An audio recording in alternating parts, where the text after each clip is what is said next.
कि माई वे और हाईवे ये एक इंतहाई नामुनासिब है और हमें सुप्रीम कोर्ट के ऊपर मुकम्मल एतमाद है और इंशाअल्लाह ये जो मामला चल रहे हैं यहाँ पे हमें उम्मीद है वो आइन और कानून के मुताबिक आगे बढ़ेंगे। सुप्रीम कोर्ट बार एसोसिएशन के मेंबर की हैसियत से मैं आज यहाँ जो सुप्रीम कोर्ट बार की बॉडी है उसके ऊपर मेरे शदीद तहफ़्फ़ुज़ात हैं, मैं वो बयान करना चाहता हूँ। ये मेरी ज़ाती हैसियत में है। सुप्रीम कोर्ट जो बार के वकला हैं या सुप्रीम कोर्ट बार है वो तमाम लोगों से वोट लेके आती है। हम लोगों ने भी वोट डाला हुआ है, तमाम बाकी जगहों के ऊपर भी वोट डाला हुआ है, लेकिन कतई तौर के ऊपर भी सुप्रीम कोर्ट बार या पाकिस्तान बार काउंसिल को किसी एक सियासी जमात की सब्सिडरी नहीं बनना चाहिए, जो यहाँ पे होता नज़र आ रहा है। इसके पीछे जो कुछ भी उनकी वजूहात हैं, मेरे ख़्याल में पाकिस्तान की जो तमाम बार काउंसिल्स हैं उनको सुप्रीम कोर्ट बार के प्रेसिडेंट और पाकिस्तान बार काउंसिल के कर्ता धर्ताओं का के जो रवैया है, जो किरदार है, उसका नोटिस लेना चाहिए और एक भरपूर तरीके से इनके मुहासबे के लिए उनको आगे बढ़ना चाहिए। वकील जो हैं वो तमाम जमातों से उनका ताल्लुक़ है, किसी एक जमात के में वो नहीं है और इसीलिए जो बार एसोसिएशन है पूरी दुनिया में उनका किरदार होता है कि वो सियासी मामलात के ऊपर ख़ुद को सियासी जमातों से बालातर रख के एक किरदार अदा करती है। लेकिन यहाँ पर हमने देखा कि उन्होंने अपने आप को अलाइन कर लिया है एक सियासी जमात के साथ और उसमें सुप्रीम कोर्ट बार का मामला नहीं है, सिर्फ उनकी जो बॉडी है, एक दो लोग ऊपर जो बैठे हुए हैं, उनका ज़ाती इंटरेस्ट है जिसने सुप्रीम कोर्ट बार को यरगमाल बना लिया है।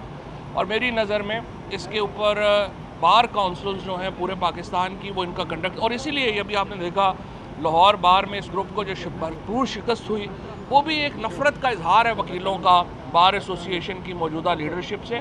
और अगर ये सिलसिला जारी रहा तो जाहिर है इसके ऊपर मज़ीद आवाज़ जो है वो उठेगी इंशाअल्लाह।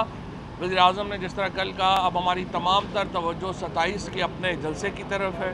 ये जलसा एक तारीख़ी जलसा होने जा रहा है और इंशाअल्लाह हम ये जो बाजी है, जिस शतरंज का ये खेल जिसको शुरू अपोजिशन ने किया है, इसको ख़त्म इंशाअल्लाह हम करेंगे।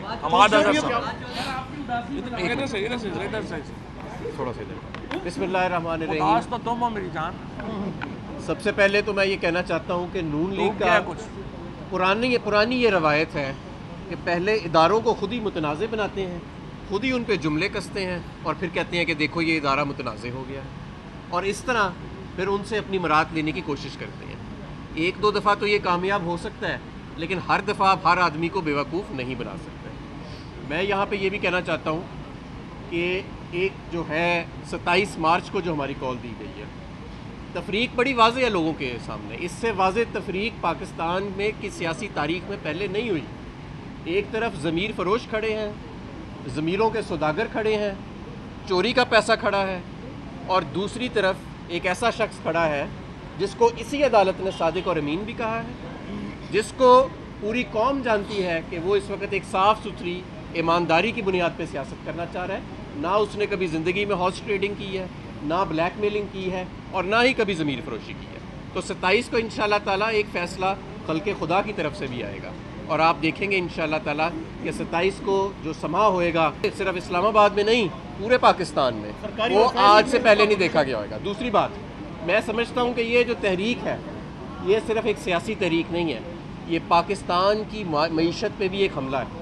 उसकी वजह ये है कि दूसरे साल 5% से ज़्यादा ग्रोथ जो है, माशी ग्रोथ पाकिस्तान में इस साल एक्सपेक्टेड है। आपकी बड़ी दर्जे की सनत, जैसे लार्ज स्केल मैन्युफैक्चरिंग कहते हैं, वो 8% सालाना के हिसाब से बढ़ रही है।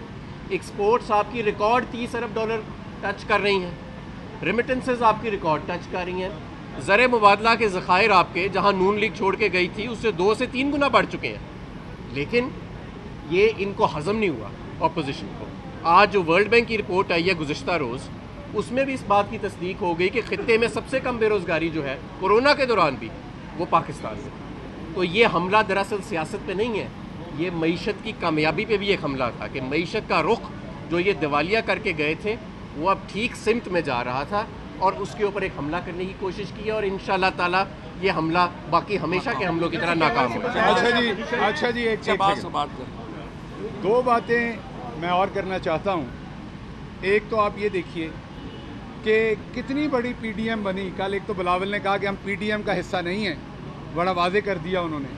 आपको इसी से क्रैक नज़र आ गए कि एनआरओ और अभी जो आगे पाई में शेयर नज़र आ रहा है उसमें क्या ले दे शुरू होना है। बिलावल का बयान था कि हम पीडीएम का हिस्सा नहीं है, लार्जर अपोजिशन अलायंस का हिस्सा हैं। तो एक चीज़ तो ये है कि तमाम पीडीएम या लार्जर अलायंस के पास कोई बंदा नहीं है जो इमरान खान के ऊपर हमला कर सके, इमरान खान के ऊपर कोई इल्ज़ाम लगा सके। अब निकले हैं वो 2-4 चूहे जो जब हबस होती है तो आपने देखा होगा बिलों से निकल के एक बिल से दूसरी बिल में जाते हैं, जो हमारी तरफ से निकले हैं, जो ज़ाहिर बात है हमारा गलत फ़ैसला था तब उनको टिकट देने का, लेकिन उन्होंने अपनी ज़मीर फरोशी की है और अब वो आके ताने कस रहे हैं। इनके पास अपने पास 3.5-4 सालों में कुछ नहीं निकला। जो पहली हुकूमतें थी उनके बारे में आप सहाफ़ी हज़रात पहले साल के बाद ही इतने लंबे लंबे पलंदे निकाल देते थे, किसी और को बात करने की ज़रूरत नहीं होती थी।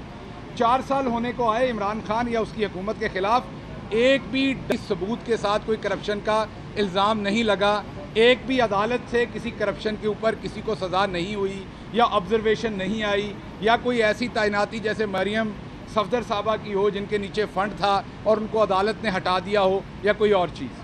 तो ये जो चंद लोग हैं जिनका मैं नाम इसलिए नहीं लेना चाहता कि उन्हें हमारे फैसलाबाद में भी लोग नहीं जानते, यकीन करें। वो खड़े होंगे तो आपको नज़र आएगा, पिछली दफ़ा जब तहरीक इंसाफ के टिकट के बगैर वो खड़े हुए थे तो एक काउंसलर जितने वोट मिले थे। इस दफ़ा फैसलाबाद ने फैसला किया है कि अब काउंसलर वाले वोट भी नहीं देने, तो आपको नज़र आ जाएगा। दूसरी बात मैं आपको ये कहूँ कि ये एब्सोल्युटली नॉट से एब्सोल्युटली यस का सफ़र है। इमरान खान ने खुददारी के ऊपर एब्सोल्युटली नॉट कहा था, ये मुझे आपको बताने की ज़रूरत नहीं है। चौधरी साहब की मिनिस्ट्री ने अभी एक शानदार तराना जो है वो दिखाया हमारे 23 मार्च के दिन पे, हम मुस्तफ़वी हैं, उसमें आपने वो तमाम क्लिप देखे जिन्होंने एब्सोल्युटली नॉट या उसके करीब तरीन कोई बात कही थी, उनका क्या हशर हुआ था तारीख़ के अंदर अगले 5 या 10 सालों के अंदर। तो जो भी इंडिपेंडेंट लीडरशिप मुसलमान दुनिया में कभी खड़ी हुई है उसके साथ क्या किया गया वो सबको पता है।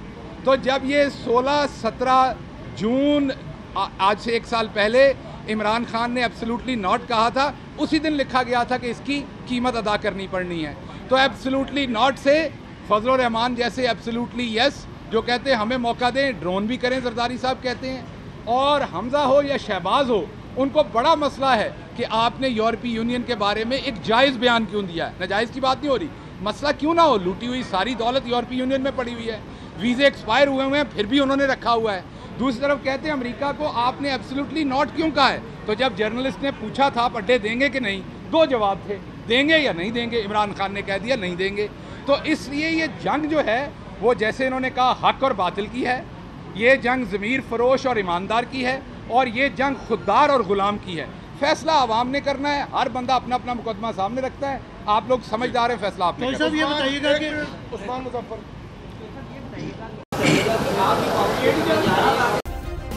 सब्सक्राइब करें और बेल दबाएं ताकि कोई खबर रह न जाए।